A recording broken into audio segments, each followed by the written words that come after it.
네, 우리나라 대통령은 도대체 누구입니까?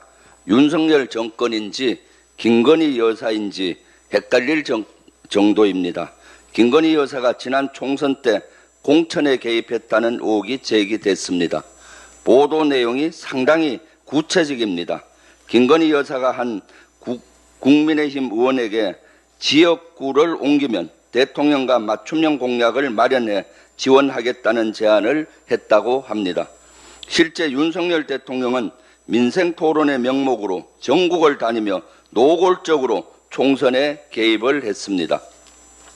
김건희 여사의 공천 개입설은 그동안 정치권에선 공공연한 비밀이나 다름없었습니다. 터질 것이 터진 겁니다. 영부인이 당무와 선거에 개입했다면 명백한 국정농단입니다. 묵과할 수 없는 일입니다. 실체적 진실을 밝혀야 합니다.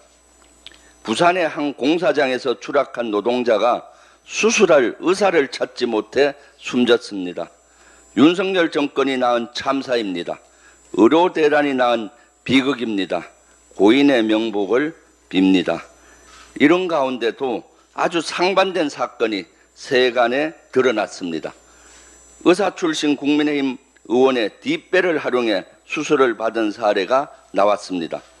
모니터를 봐주십시오. 인유한 국민의힘 최고위원이 어제 본회의장에서 휴대전화 메시지를 확인하는 모습입니다. 부탁한 환자 지금 수술 중, 이런 메시지를 받고 감사 이렇게 답했습니다. 언제부터 대한민국이 뒷배 없으면 수술도 못하는 나라가 됐습니까?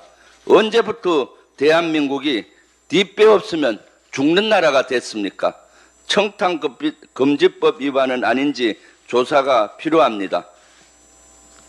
어제 국방위와 예결위에서 그동안 제보받았던 내용들이 사실로 드러났습니다. 하나는 행안부 장관이 방첩사령부를 연초에 방문한 것입니다. 이때 방첩사령관은 충안고 출신이고 행안부 장관도 충안고 출신입니다. 연초에 방문을 해서 부대 현황 브리핑을 받고 저녁에는 방첩사령관과 영관급 장교 2명, 충안고 출신으로 추정되는 2명과 함께 저녁 식사를 부대에서 운영하는 해관에서 한 것으로 알려졌습니다. 행안부 장관도 이에 대해서 인정을 했습니다. 그 당시 방첩사 간부들은 불만의 목소리가 많았고 부글부글 끓었다고 합니다. 충안파 일당들이 모여서 뭐 하는 것이냐? 이것은 군에서는 있을 수 없는 일입니다. 위화감을 조성하고 군심을 흔드는 일이고 그 의도가 의심스러운 이런 것입니다. 그래서 이런 것들이 확인이 되었습니다.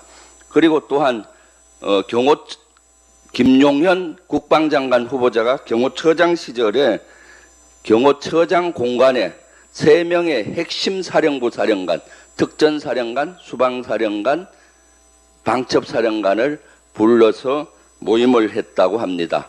이것은 또 한 번이 아니라 여러 번 한 것으로 어제 경호처 차장을 했던 인원과 또 신원식 장관이 일부 인정을 했습니다. 신원식 장관은 관례적으로 했고 본인이 승인을 했다고 하는데 그것은 거짓입니다. 문재인 정부 때도 관례적으로 했다고 국방부 장관, 신원식 장관은 얘기했는데 제가 확인을 해봤습니다. 문재인 정부 당시 경호처장과 수방사령관 하신 분들한테 전화를 해서 확인했더니 그런 사실이 없다. 이런 것은 있을 수가 없다. 어떻게 핵심 사령관 3명을 경호처장이 경호처장 공간으로 부를 수 있느냐. 있을 수 없는 일입니다.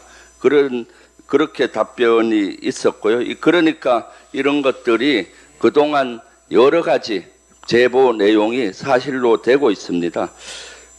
그럼에도 불구하고 윤석열 대통령은 오늘 김용현 국방장관 후보자를 장관으로 임명을 한다고 합니다. 청문회는 완전 요식행위로 전략하고 말았습니다. 저희 당의 의견도 부적격이었고 국민적 여론도 부적격이었습니다. 이러한 부적격 인사를 국민과 국회의 목소리를 무시하는 윤석열 대통령 과연 어떻게 봐야 할지 모르겠습니다. 국민의 마음을 읽지 못하고 일본의 마음만 읽고 기시다 총리를 만드는 것인지 의문이 들 수밖에 없습니다. 이상입니다.